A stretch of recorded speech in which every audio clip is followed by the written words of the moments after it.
summit under the Italian presidency. And I must say from the very outset that for me and for Italy, it was a true honor to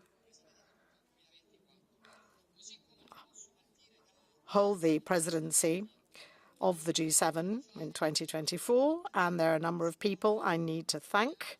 First and foremost, all the team which was involved in organizing and managing an extremely complex event.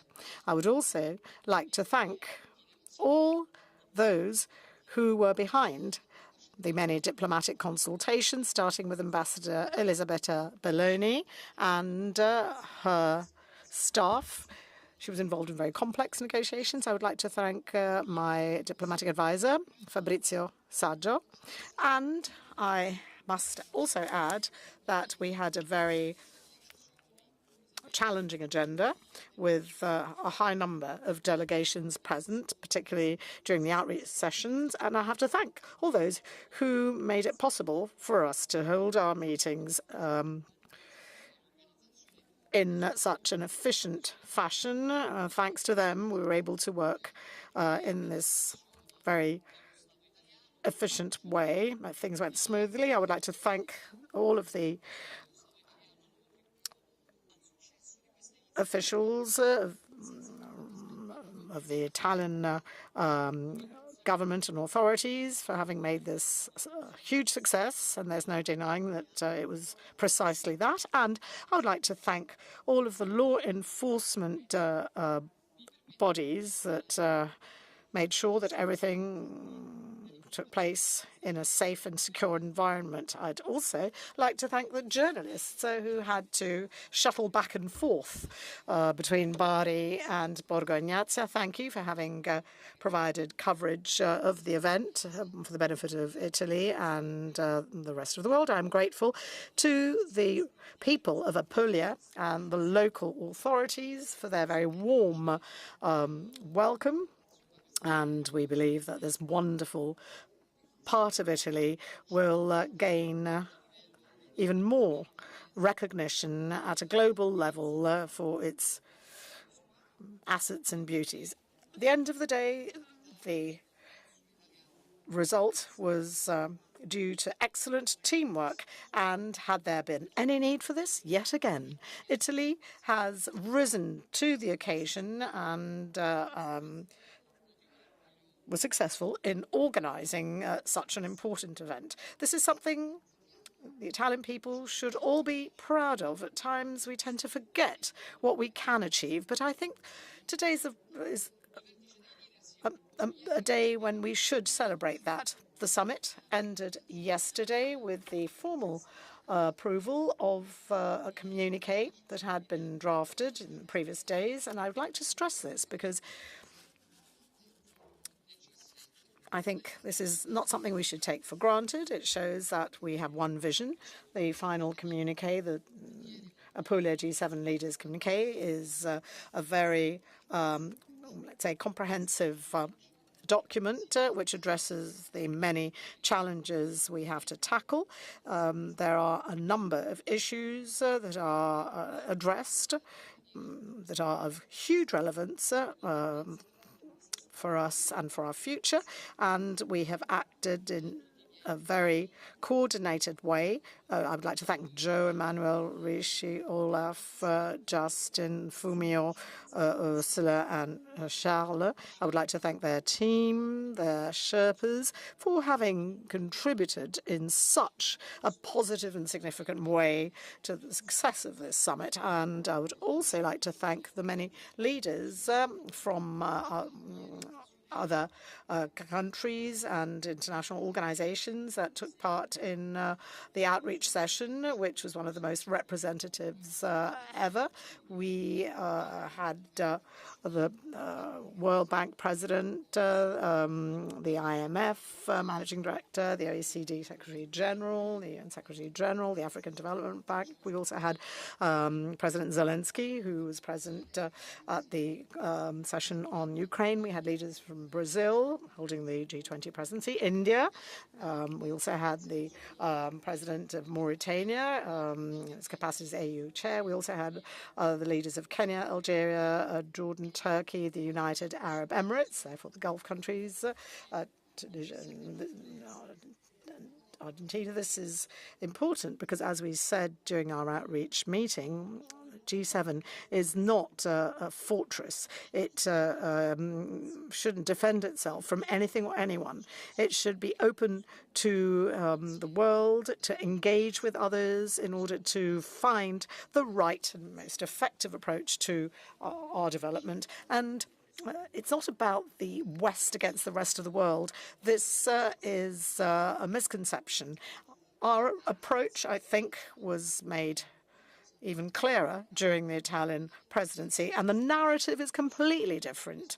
And this is something that we are proud of as the Italian presidency. Yesterday was an extraordinary day because we were honoured to have the Holy Father with us. I will never thank him enough for the great gift he bestowed upon us in the G7's almost 5 decades of history. This was the very first time that a pope attended the meeting. I wish to thank him for having shared his priceless vision on the topic of artificial intelligence. And I also wish to express my appreciation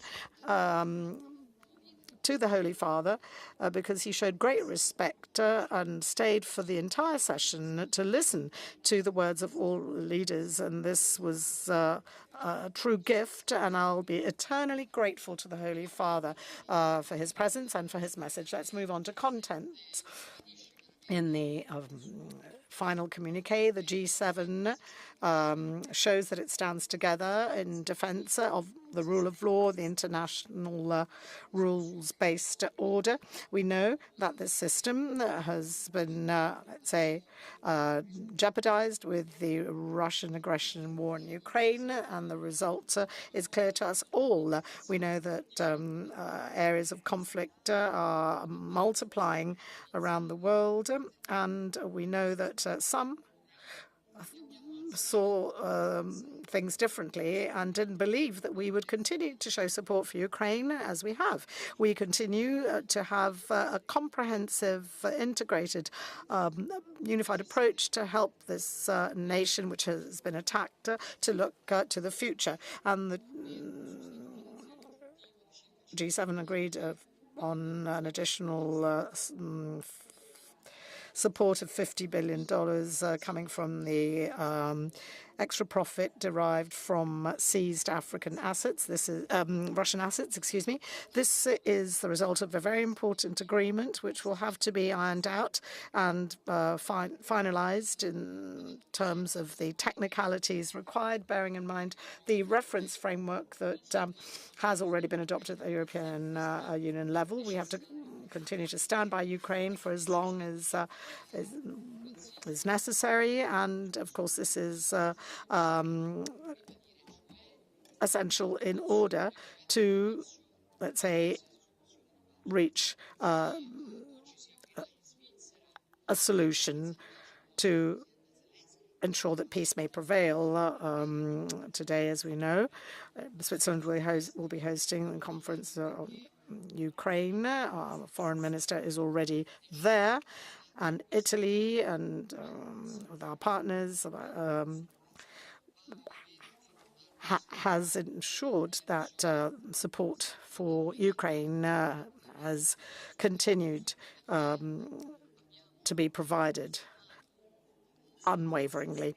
With respect to the situation in the Middle East, we have reaffirmed the key, let's say, proposal put forward, particularly by the United States, for an immediate ceasefire, the release of all of the hostages, and a significant increase in humanitarian aid to the Gaza population. These are issues I also addressed in my bilateral meeting with President Joe Biden and with a number of other leaders.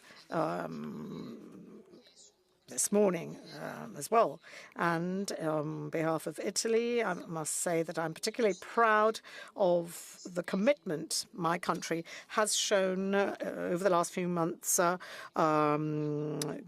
particularly with respect to humanitarian support in the Middle Eastern crisis.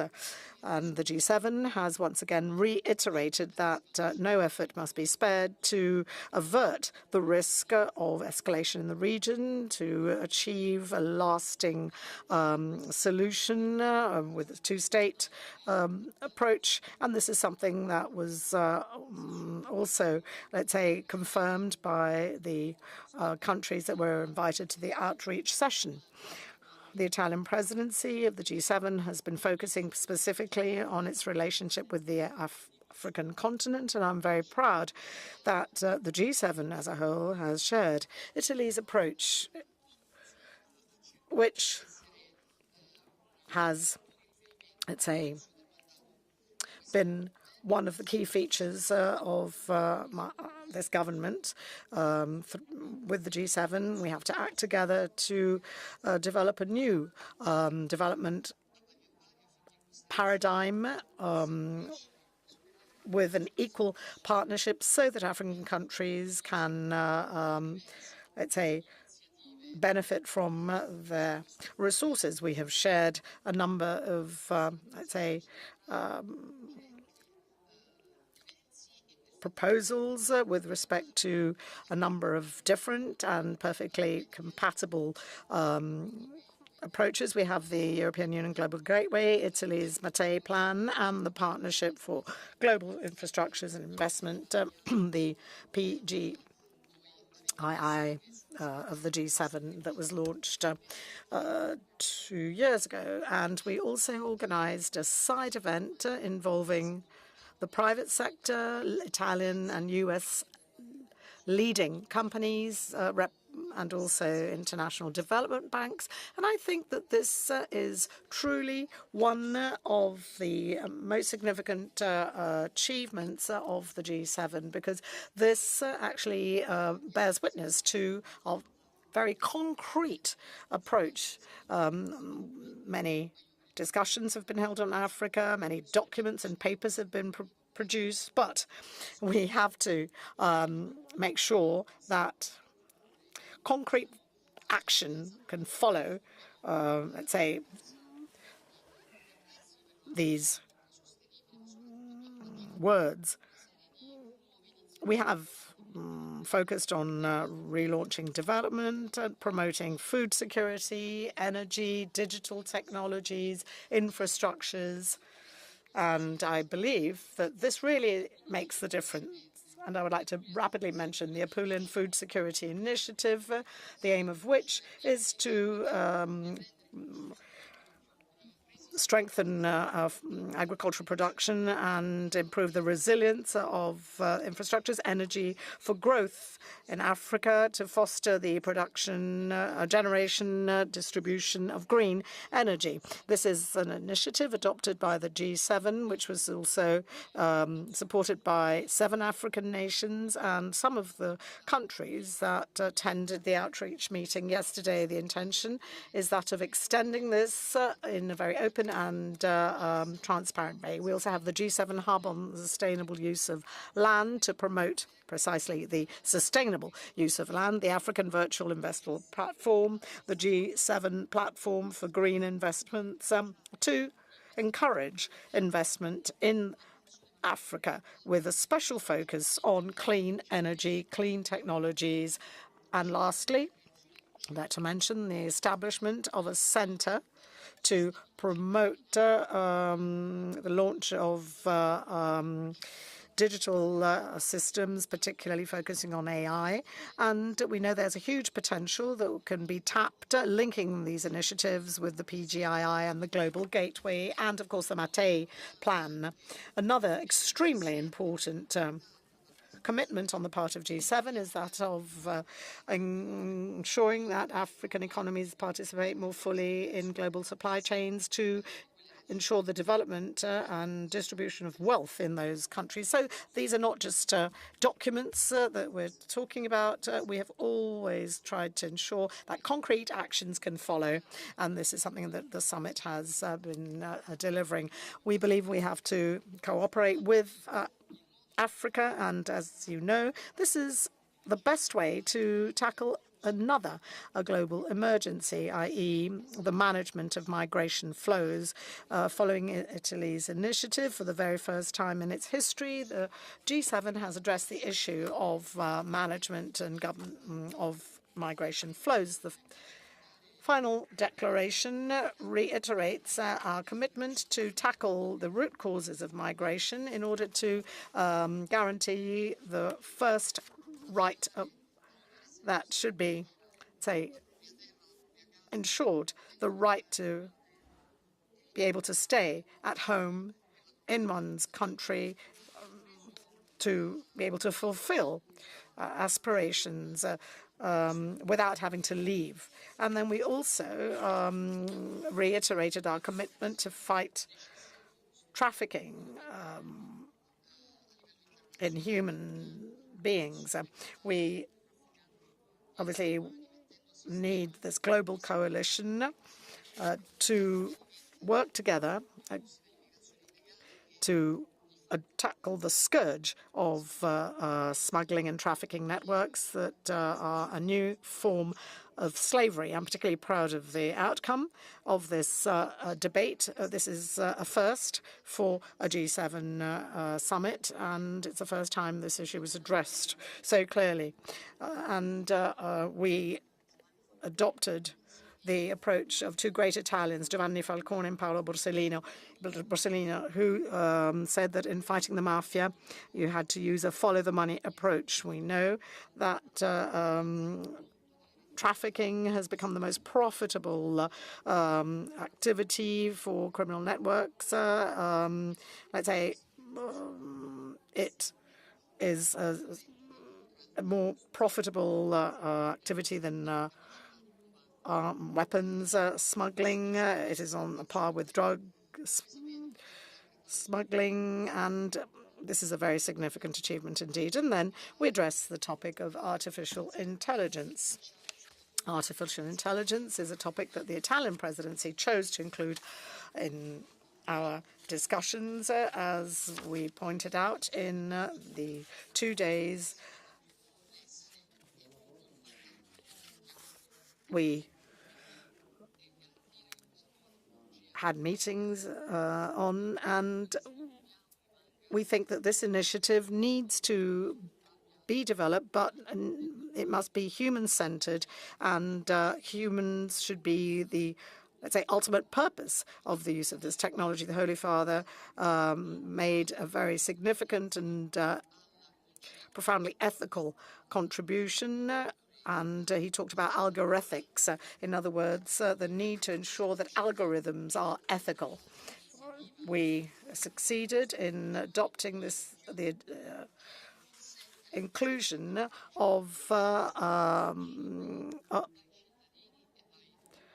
marking system so that citizens can recognize, let's say, the validity of certain technologies. We considered the impact of artificial intelligence on the labor market. We believe that this technological revolution will impact all sectors and the lives of millions and millions of workers.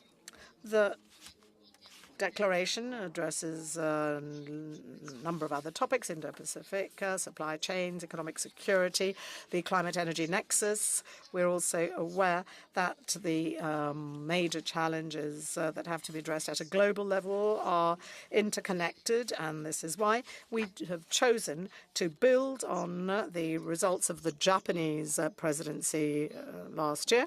We have continued to keep focusing on the Indo-Pacific and economic security, the aim being that of sending a very clear signal, particularly to China. We're open to dialogue, but obviously our companies must be able to compete on an equal footing. We need a free and fair market because fair competition is essential for a market to be, let's say, effective. We also, of course, focused on the Mediterranean, our sea, which has once again been placed center stage. It is the, let's say, middle sea between the Atlantic and the Indo-Pacific, as we have said, obviously considering the Persian Gulf as well. And this is an opportunity for Italy if well managed, because it means that we can, let's say, be a key player also for Europe in the field of energy, as we've been discussing, but also with respect to data, the energy of our digital societies. And this is a trend that is in fact going to be consolidated. We have the Blue Rama project, which will connect through the Mediterranean, India, and the European continent. And this is a strategic project that can set the example. And there are other themes, obviously climate change included in the communique. Obviously, we cannot afford to lose our, let's say, ambition to attain results without, let's say, any bias. Our approach is that of technological neutrality. And G7 must also take a very pragmatic approach so as to deliver on the commitments that we have made at a global level. Lastly, the COP28 in Dubai, bearing in mind that we have to focus on the needs of our productive systems and our citizens. In other words, we cannot afford to end up in a paradoxical situation whereby, in order to safeguard the environment, we're going to play into the hands of nations that adopt very aggressive policies against the environment. And within the G7, we also agreed on a firm political commitment in favor of a more just and stable tax system, the global minimum tax, and it's a topic that I particularly care about as chair of the forum. The OECD Secretary General explained that the OECD multilateral convention that was negotiated on the global minimum tax is ready to be signed. From a technical point of view, the G7 and the OECD have worked in parallel with the G20. Now it's up to individual countries to express its political will to join this, let's say, alliance.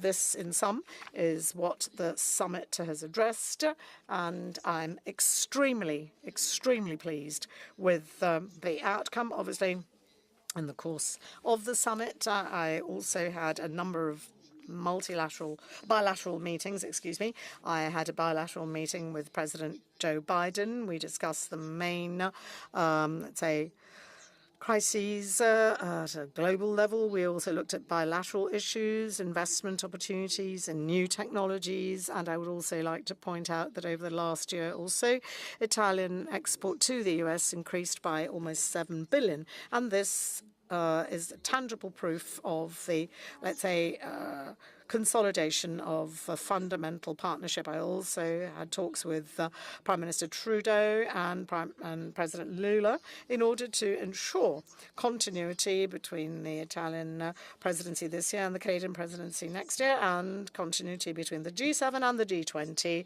which, as we know, comes under the Brazilian presidency with Canada. We also adopted the action plan to strengthen bilateral cooperation. The same is true for Japan. And we had meetings with the Prime Minister of Japan on this topic with Mr. Modi. We also explored opportunities to strengthen our strategic partnership, which began in 2023 with the President of Algeria, Tebboune, whom I met this morning. We took stock of the pilot projects which are linked to the Mattei Plan for Africa. The Mattei Plan for Africa, in addition to being discussed with President Tebboune, was also discussed in our meeting with the President of the World Bank and the African Development Bank Group. Together, we have looked at joint initiatives for the development of African countries with the President of the African Development Bank Group, Dr. Adesina. We also identified new financial instruments to launch the Mattei Plan, particularly to attract foreign private investment to Africa. And this is just a short summary of the meetings I had during the summit. I obviously had exchanges with other leaders, King of Jordan, President Milei, Sheikh Mohammed bin Zayed, the President of Kenya, Ruto, the UN Secretary General. So clearly we had discussions with all of the leaders present at the summit. I also had the opportunity to have an exchange with the President of Mauritania. Mauritania is the AU chair at the moment, and as you know, President Mohamed Ould Ghazouani was the keynote speaker in our session on Africa.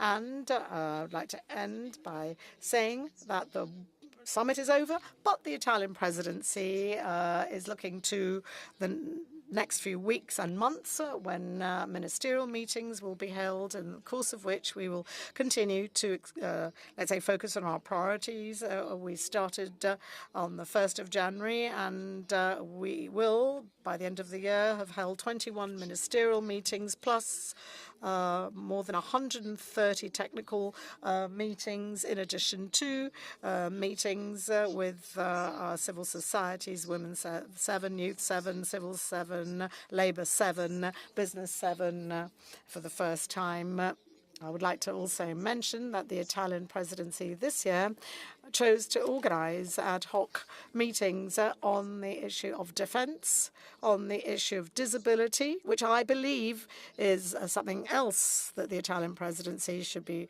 rightly proud of, because this is something that had never occurred beforehand in a G7 format, and we also focused on tourism. So, as I have already said, I'm extremely proud of our achievements and of this success of the summit. Italy took centre stage over the last few days. The world has been watching us. This was a huge responsibility, but I'm extremely pleased and proud of the way in which our country has once again amazed people and has shown the way forward. I would like to thank all of the members of this extraordinary team.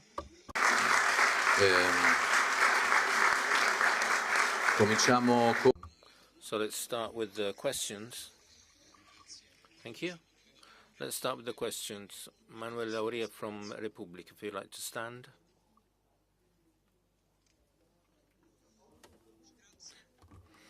Thank you. Good afternoon, Prime Minister. One of the passages in the conclusions of the summit, which has been much discussed, is the one on rights. Could you tell us here why the term abortion was not included in the conclusions? And why was there just a reference to the final declaration of Hiroshima? And the French President Macron actually said that he regretted this and reminded us that France has included the right to abortion in their constitution. Would you propose the same thing in Italy? And in this connection, I'd like to ask whether your majority wishes to change Law 194 on interrupting pregnancies, and also the questions about future top jobs in Europe, and I'd like to know whether you support the candidacy of Ursula von der Leyen. And I've said 1,000 times that I don't want to amend Law 194.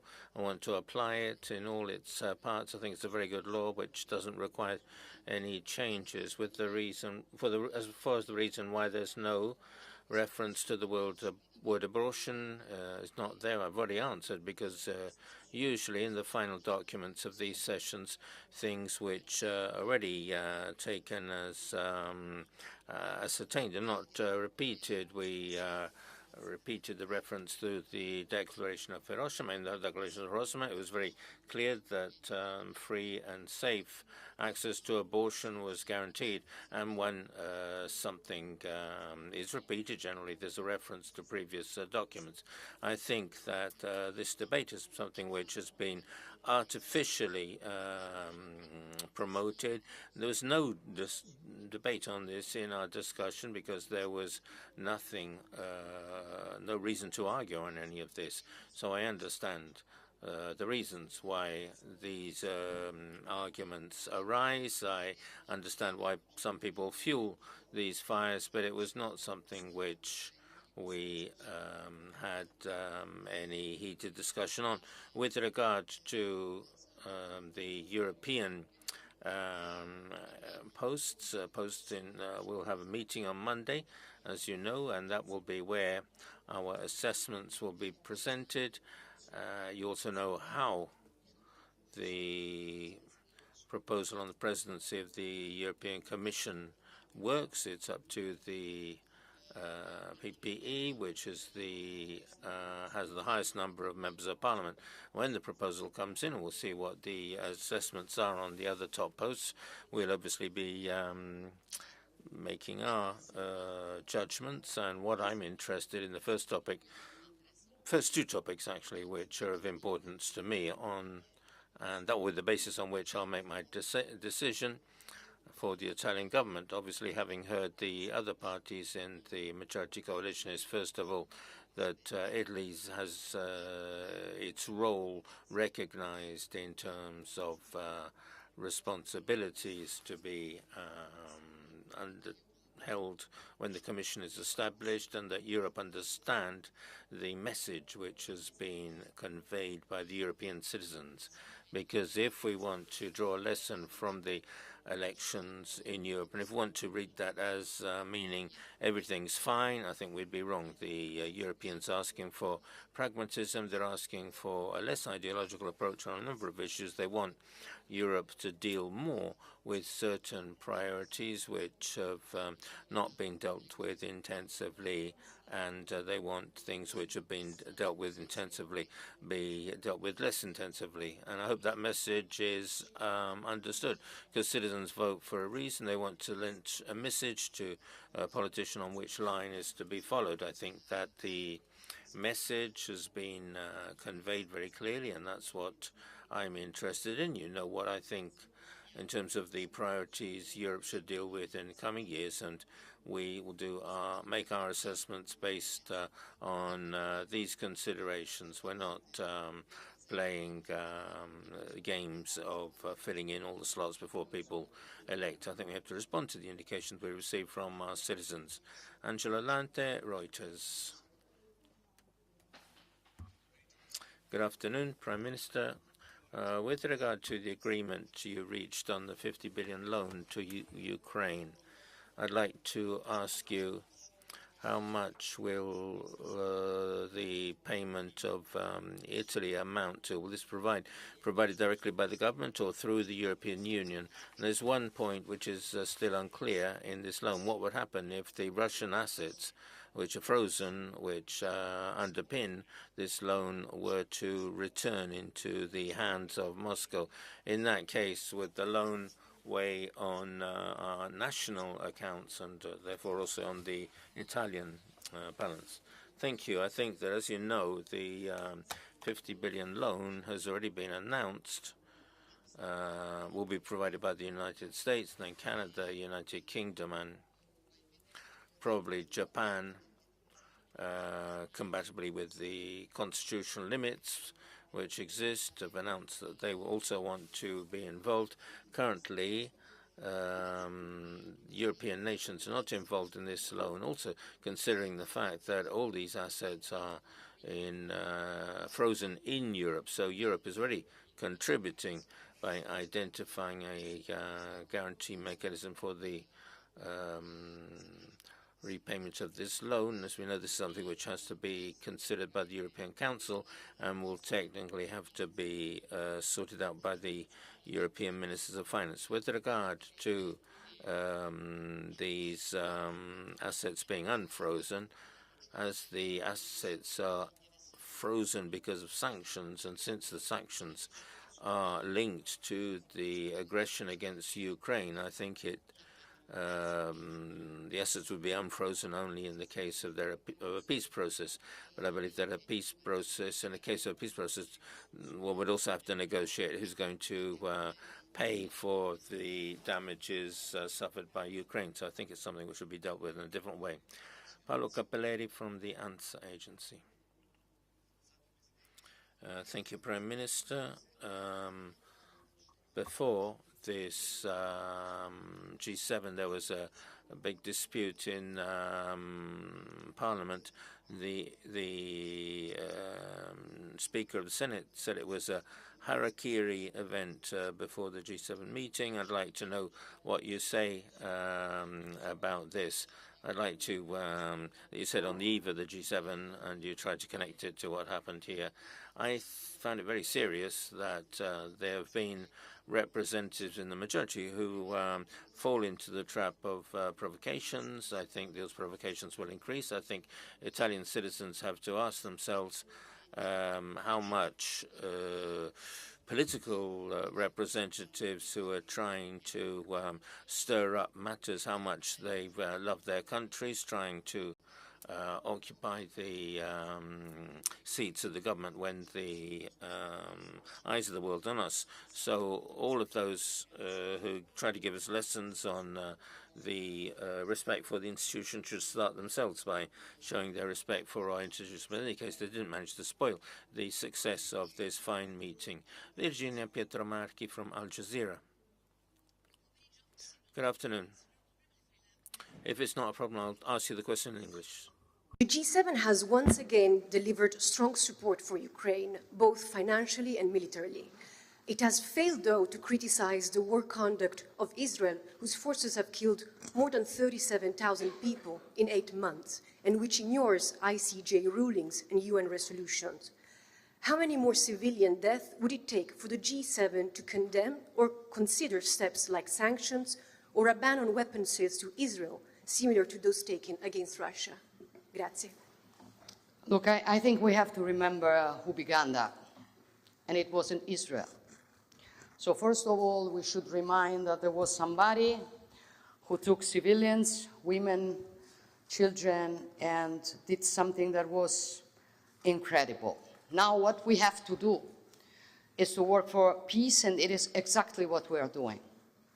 And to work for peace, we have to dialogue, and we have to recognize the right of Israel to be safe, the right of Israel to live in peace, and the right of Palestinians to have their own state to live in a peaceful way. And it is exactly what we are doing. And it is the only way to deal with this problem. It's not about simply saying something about somebody. It is working, dialoguing with everyone. What I said before and what I think is that Israel, it looks like Israel is jumping into a trap. For the trap of Hamas was to isolate it. Seems it is working. So whose friend of Israel needs to give clear words to Israel for its safety? And it is exactly what Italy is doing. Roberto Kinzari. Roberto Kinzari, TG1. Good afternoon, Prime Minister. You reminded us that one central image in this G7 meeting was the extraordinary participation of Pope Francis. What impressed you most in the words of Pope Francis on artificial intelligence? And with regard to this technology, at this panel of leaders, which area has raised most concerns or most hope?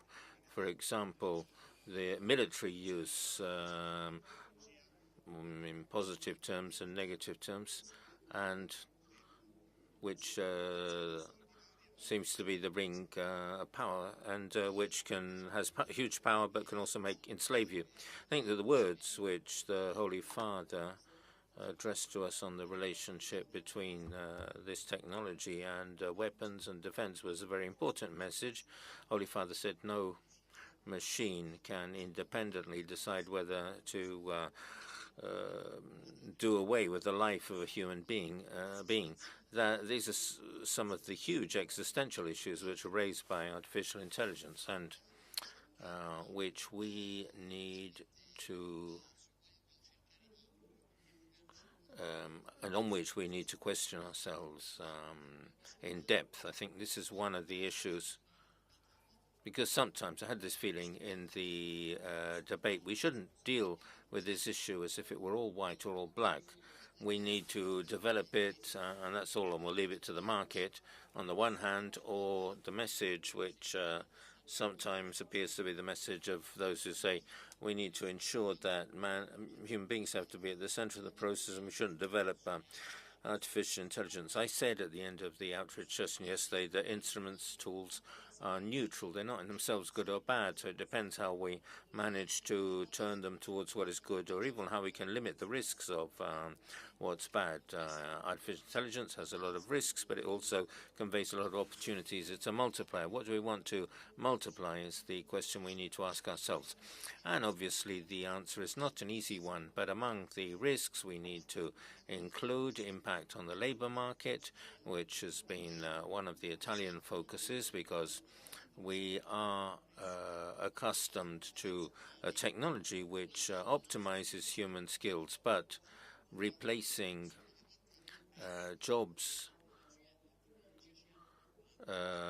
which progress has accustomed us to was generally replacement of physical jobs, and that allowed human beings to focus on higher level work with conceptual work. When it's our intelligence which runs the risk of being replaced, the impact on the labor market can be very, very big. We need to come to terms with a future where an increasing number of people run the risk of not being useful, and an impact which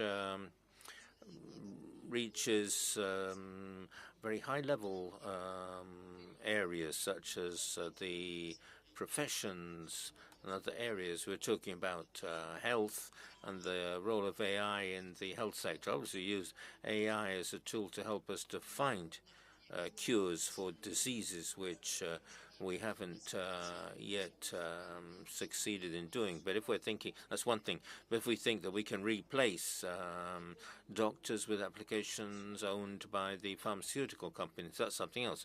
And I think we need to realize that sometimes we swap our freedom for convenience, and the results of what we're doing may only become clear when we can no longer take any corrective action. That's one aspect connected with artificial intelligence. Another aspect connected with artificial intelligence is that we're obviously going towards a world where it'll be very difficult to recognize what's true and what's not untrue. And the impact this has, in particular, on democratic systems in the relationship between politics and citizens, is potentially devastating. Another problem linked to AI is that all the major innovations which produce competitive advantages also lead to tension and the risk of, therefore, of chaos on top of prior chaos. So these are all things we have to deal with bravely and boldly and carefully. And we shouldn't do that by separating the political decision maker and the people developing AI. This is a discussion which needs to be carried out with the people developing AI. And that's why one of the deliverables which we decided to have in the conclusions of the Italian presidency is labeling, to have a label which allows those using AI to recognize companies which undertake certain commitments in terms of transparency, in terms of attributing central role to people. I think that's an important development, and so this was a very fascinating debate. It truly is an interesting debate. It's not something which ends here. We'll be organizing other initiatives on this. There are other countries which are organizing initiatives too. You remember last year also attended the safety summit organized by my friend Rishi Sunak. So everybody is questioning themselves on this issue, and obviously the debate can remain at European level. The European Union's already become involved, and Italy's become involved. We've all established our rules, but it's also one of those areas where it becomes fundamental to share our activity with a lot of other international actors. So these are measures which, in order to be effective, have to be taken at the global level. We tried to do what we could because this was certainly one of the forums in which to discuss this global governance. Stefano Pitrella from the Washington Post. Petrella, sorry.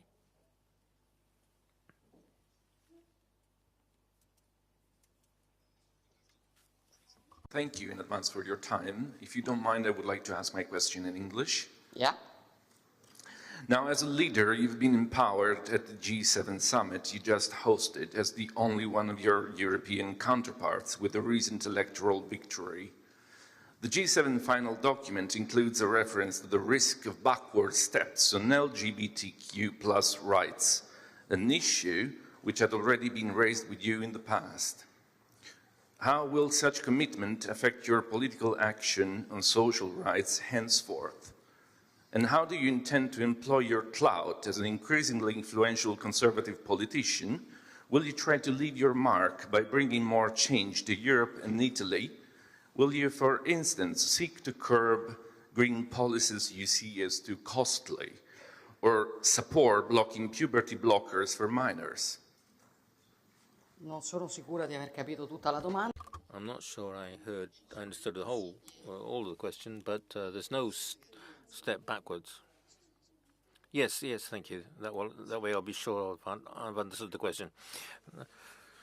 Yeah, I was saying, to go to the question directly, the final document in G7 includes a reference to the risk of steps backward on the LGBTQ+ rights, which an issue has already been raised by G7 colleagues to you. And so your commitment contained in the final declaration of G7, how will this influence the political situation from now and in general at the European level?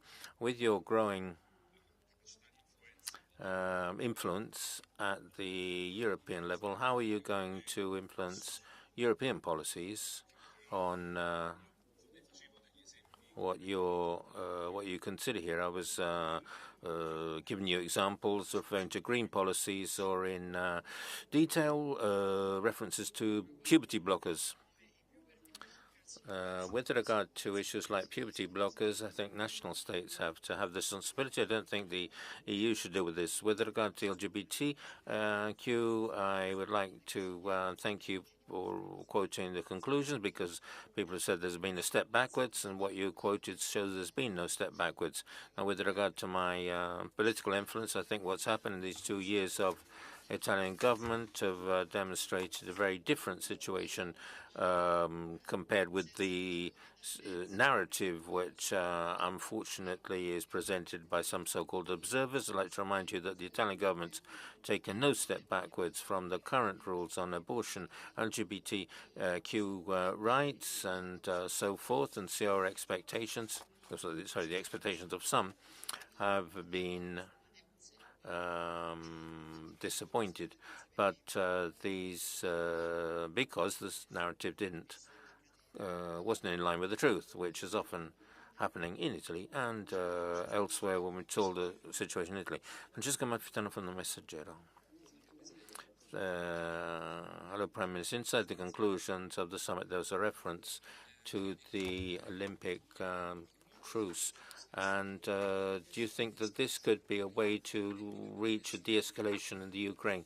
You stressed the role of Joe Biden in supporting Kiev, but at the next G7 in Canada, there might be Donald Trump instead of Joe Biden. Are you concerned that the role of the United States may change in this area? I'm not concerned with respect to the upcoming presidential elections in the United States. Obviously, I never meddle with elections in other countries. I don't like doing that, and that is something I don't like others to do. I think that the French request is a very sound one, and there was unanimity in support of it. I don't know whether it will actually be possible to obtain this Olympic truce, but this is another element in a very complex debate. Obviously, as you know, this is a reference that was also made in line with a United Nations resolution. We will have to wait and see, but I'm very happy that we have done our share and intend to continue working towards possibly including this element of de-escalation. And in closing, I would also like to wish all the best of luck to all of the Italian athletes who will be competing in the 2024 Olympic Games. Now, Miki Nuara, Japan TV. Grazie, buongiorno, Presidente. Let me speak in English. Thank you. I'd like to ask about the action plan between Japanese government and Italy's interest in the Indo-Pacific region. Italy is currently strengthening the defense and security cooperation between Japan, and there are such as important projects such as development of a joint fighter jet and dispatch of aircraft carrier in the summer. But at the same time, I guess that China, not only Japan, but China would be the important partner for the development of Italy. So in this sense, how will you keep the balancing position in this area of Indo-Pacific area? And what kind of cooperation do you hope to strengthen with Japan? Grazie mille. Grazie a lei. Thank you for your question. Now, when it comes to cooperation with Japan, it can be claimed that huge progress has been made over the last 2 years, as you're aware. Firstly, we defined a strategic partnership, and now we have signed a plan of action, which goes to say that we intend to continue making progress step by step towards strengthening our bilateral cooperation. We're working on this plan of action to promote further cooperation in many areas: security, defense, economic security, supply chains, which, of course, as we know, are also the focus of the G7 debate, the energy transition, space. So, as you are aware, we have focused specifically on strategic priorities. And in that respect, I would also like to point out that over the last year, Italy has increased its presence in the Indo-Pacific with a number of campaigns, with our fleet, with our planes. And I think that our presence is increasingly important and strategic. This is also true of the G7 presence in general in the Indo-Pacific. The issue of supply chains obviously means that we have to carry out some very careful, let's say, analyses. Obviously, when we were faced with, say, an economic shock, we realized that we had allowed supply chains to evolve in a direction that was unpredictable with the involvement of, let's say, players, the action of which we couldn't, let's say, foresee, and this has led to choking points in our supply chains. The challenge is de-risking and the ability to make sure that we have shorter supply chains. And of course, the other aim is friend-shoring. That means that we have to make sure that our supply chains are linked to those of like-minded countries. And this is something we're also doing with Japan. Obviously, when it comes to China, I already made my position clear in my opening remarks. China is an important player. Italy intends to pursue, let's say, its dialogue and engagement with China. But as one does normally, we need to have, let's say, common rules. This is essential to make sure that companies can operate with the same rules. The free market is a great achievement, but for a market to be truly free, it must also be fair, which goes to say that there has to be a level playing field. The message that all of the key players, I'm sure, can understand is essential for this dialogue. Andrea Bonini, Sky TG.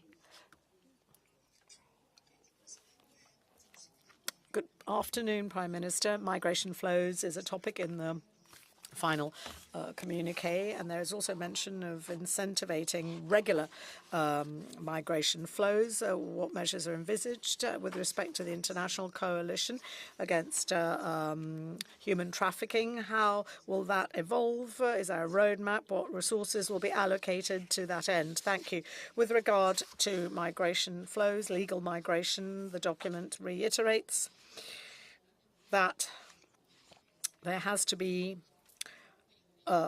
four-pronged approach. Firstly, the fight against traffickers, the need to address the root causes of migration, and this is something I mentioned when discussing Africa, the ability to manage and favor legal pathways for migration. You will recall that when we launched the three-year flows decree in Italy, the idea was to allocate additional shares for legal migration to those countries that assisted us in fighting illegal migration and trafficking. Obviously, the issue of legal migration is fundamental, but the conclusions indicate that this is something for nation states to establish. International multilateral organizations cannot step in and decide how legal migration should be managed by different countries. With regard to the G7 coalition against migrant trafficking, the challenge is that of exchanging information, promoting joint investigation initiative to dismantle trafficking gangs, sharing intelligence, working together, and harmonizing legislation is also important. Take the case of the seizure of illicit gains using the same approach, which I mentioned earlier, the follow-the-money approach introduced in the fight against the mafia by Giovanni Falcone and Paolo Borsellino. This plan of action must be adopted and implemented as swiftly as possible. The ministers of the interior will start to work on defining a plan so that we can be as quickly as possible able to implement this plan. Ronnie Gasbarri, La Presse. If you could please stand. Thank you. Good afternoon, Prime Minister. 3 questions linked to dates. Is your mission to China likely? Is there a date set for that? Then the European top jobs. I would like to know whether it would be better to wait for the results of the elections in France, as Macron might have suggested. And with respect to China, is this something that the G7 is going to address? Sorry, are you referring to China again? Yes. Well, yes, we are working on a mission to China, which should take place in the coming weeks. We haven't set a date yet, but it is something I would like to do. With respect to our bilateral plan, as you know, I received an invitation from President Xi Jinping some time ago. And with respect to the top jobs in Europe, we have not discussed this so far. I read the statements made by our Foreign Minister, Mr. Tajani, very sensible statements indeed. If this topic were to be discussed, we can do this on Monday. I think I might have answered all your questions. Yes, thank you. Francesca Pozzi, Mediaset. Please, if you could stand. Thank you. Good afternoon, Prime Minister. Going back to the war in Ukraine, yesterday, Russia, responding to the G7 conclusions, established the conditions for ceasefire, withdrawal of Ukraine troops from Zaporizhzhia, Kherson, and other areas, and a statement that it would not intend to join NATO. I've read these statements on a possible proposal. I believe this is more to do with propaganda than a true sound proposal for negotiation.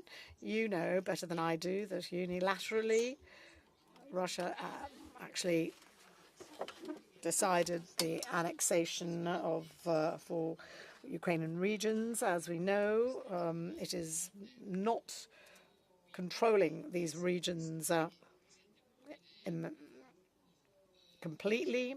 If President Putin is saying we're prepared to sit at the negotiation table if Ukraine recognizes the annexation or invasion and if it surrenders parts of its territory, parts of these regions, well, I don't think that this would be a very sound proposal. I mean, it would be hard to claim that Ukraine has to leave Ukraine in order to be able to sit down at the negotiation table. This sounds more like a propaganda exercise. During a G20 meeting, President Putin said, we would like peace in Ukraine. And I answered, well, just withdraw your troops and you'll have it. I'm sure that there is the attempt to tell a different story. And this is a form of, let's say, deliberate disinformation with respect to the responsibilities. A local journalist, Nuovo Quotidiano di Puglia, Francesco Gioffredi, from the local daily. Thank you, Prime Minister. You explained why you chose Apulia for hosting the G7 summit. I would like to ask you to tell us whether Apulia rose to the occasion. Tell us something more with respect to your perception of how things went. And then you've always said that Apulia is a strategic bridge in the Mediterranean. Now, how can this be, let's say, further, developed from now on? Well, I think that from now on, it'll be clear that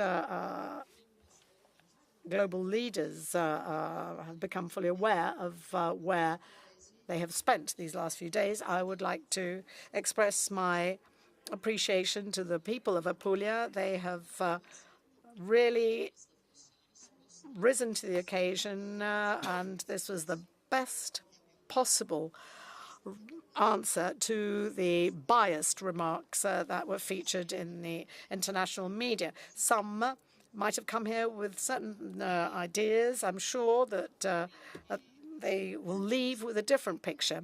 The power, the strength of this region and of Italy as a whole, but of Apulia in particular, is its ability to be true to its roots, to its traditions. Yesterday, at the end of our meetings, Andrea Bocelli, as you know, sang for the leaders, and that was a great gift. And I wanted last night's event to be characterized by Apulian food. We had panzerotti, we had the typical Taranta music, we had women making by hand the typical pasta, the orecchiette. There was a typical, let's say, show of lights that is featured in religious festivals. This was Apulia, and I was proud to see that the G7 leaders' jaws dropped, and at times their mouths also dropped because of the wonderful experience, the taste. For instance, we were given bracelets made with olive stones, tables, furniture were made from the olive trees that had to be felled on account of the Xylella infestation. And the theme of the evening was that of a global village, that of seeing the great leaders of the world address global challenges, global issues in a village setting. And we cannot appropriately address these challenges ahead unless we remember where we come from and we remember our roots and our heritage. And I'm glad that we're able to bring these elements together. For many, they seem to be juxtaposed. I think that they are able to mutually reinforce the significance of these themes, and I'm sure and hope that leaders will come back on holiday to Apulia. Thank you all for your hard work. You were really important players, and safe travels.